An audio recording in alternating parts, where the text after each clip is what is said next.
ৰুদ্ৰই বিভিন্ন প্ৰজা সৃষ্টি কৰিবলৈ ধৰিলে। ভূত, বেদ, পিশাচ, কাৰোবাৰ তিনিটা চকু, কাৰোবাৰ বুকুত চকু, ভয়ানক ভয়ানক উগ্ৰ আৰু তীব্ৰ দুৰ্যোগ সৃষ্টি কৰিবলৈ ধৰিলে।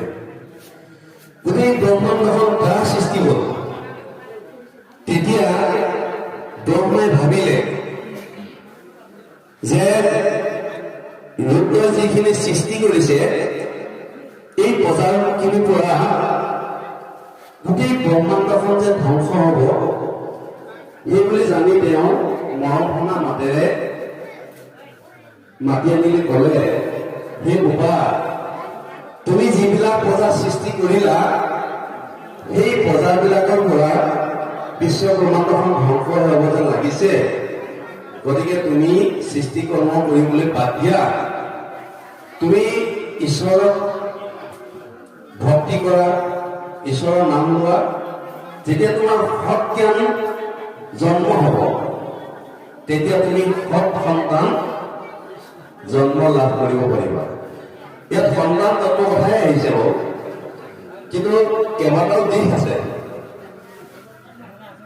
এইবুলি তেতিয়া ৰুদ্ৰই সেৱা জনাই ব্ৰহ্মাক তাৰ পৰা গুচি গ'ল। তেতিয়া ব্ৰহ্মাই নিজৰ দেহৰ পৰা নাৰদ, অংগীৰা, অতি, পুলহ, পুলস্তি, দক্ষ, ভিগু, মৰিচি, কুটু এনেকে দি বিভিন্ন ঋষি সৃষ্টি কৰিলে। শেষত গৈ তেওঁ এই মুনিসকল মহা মহা ঋষিসকলক সৃষ্টি কৰাৰ পাছতো তেওঁ কিয় এই সৃষ্টি বঢ়োৱা নাই এই বুলি ভাবি তেতিয়া তেওঁ নিজৰ দেহটো দুভাগ কৰিলে। দুভাগ কৰি সোঁভাগৰ পৰা এজন পুত্ৰ জন্ম হ'ল, সেইজনৰ নাম হ'ল স্বয়ংভূ মনু, আৰু বাওঁ ভাগৰ পৰা এগৰাকী কন্যা জন্ম হ'ল, সেইগৰাকী হৈছে স্বয়ংভূ মনু আৰু শতৰূপা।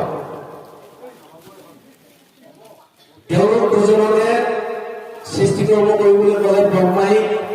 তেতিয়া তিনিগৰাকী কন্যা জন্ম হ'ল, আহুতি, প্ৰহুতি আৰু দেৱহুতি, আৰু দুজন পুত্ৰ জন্ম হ'ল, উত্তান, ভাদৰ, আৰু কি আছিলে ইজন পাহৰিছিলো। গতিকে এই সৃষ্টিত ব্ৰহ্মাই প্ৰথমতে মায়া